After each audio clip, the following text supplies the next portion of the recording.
Hello there, welcome back to the Ogre, the Old Geek Reacts, Reviews and Off Times Reminisces. Now then, Draugnim. This is a band who I've dipped into to listen to in the past and not really took it any further than that. Now there's a new album come out of theirs, which I clicked on and went, all right, let's listen a bit more.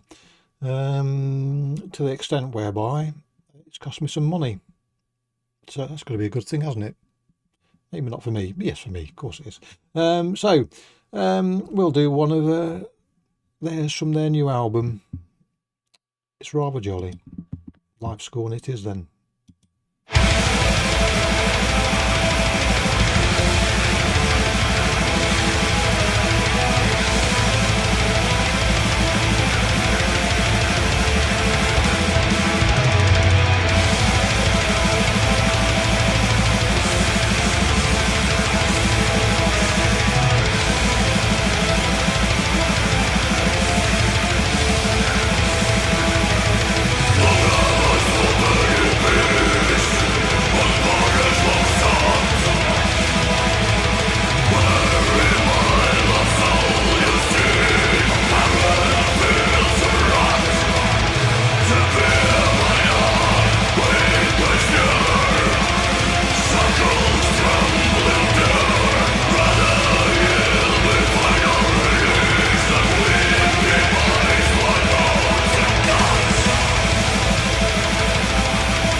So this is a sprightly little number, isn't it? Which is definitely a good thing. But I think that drew me to this track, and it is one of my favourite tracks from the album, is there's an almost classical motif being played here. But when such devices are used in particularly in extreme metal, so easy to get it wrong, and the amount of artists who I have just stamped reject because of their inclusion of melodies that hint at rather either deliberately or accidentally at sort of classical music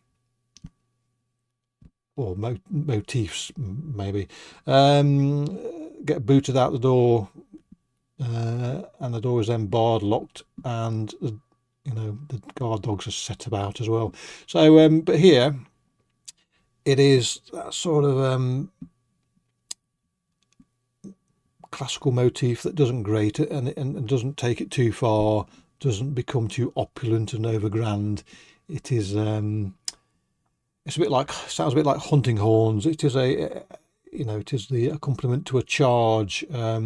A rallying call maybe, and as such it makes the song quite lifting, despite the song title being Lifescorn.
thing I found with this song is it's a Hummer. I don't mean it's a ridiculously oversized American vehicle. I mean, it's when I get out and about, particularly if I'm on a mountain bike and swooping along some rolling terrain, I'm humming this as I go along, often without me even realising it. It's only afterwards, what was that? Oh yeah. So it is immediately accessible in that sense. But it is fleet-footed. It is sort of when you see pictures of animals racing, be it dogs or horses or big cats, whatever, and the photographer manages to catch the moment where the animal's in midair. This is a sort of thing here. It's such a lightness of touch in regard of the melody and the. I mean, yes, it's heavy by most people's measure, but it's not lumbering. It is, as I say, it races along, but you wouldn't find a hoof print.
Almost perfectly timed slower section there, sort of keeps you guessing, teases you as to when it's all going to kick off again.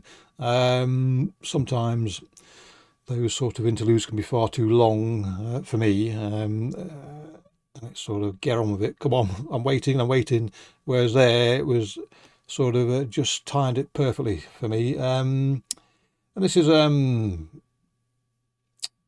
probably designed to be a bit of a stormer by the band, because lyrically, I mean, I don't read the lyrics, but what I can hear being sang is quite repetitive. And I suspect that, I don't know if this artist does live music, but you can imagine this being one of the crowd pleasers that they're all leaping up and down to and singing along to, by dint of the fairly repetitive nature of the vocals.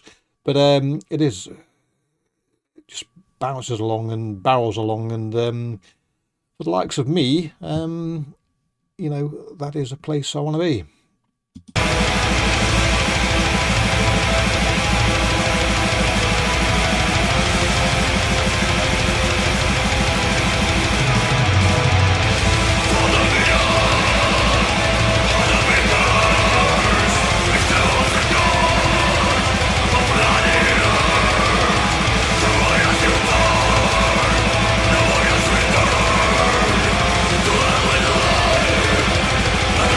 Before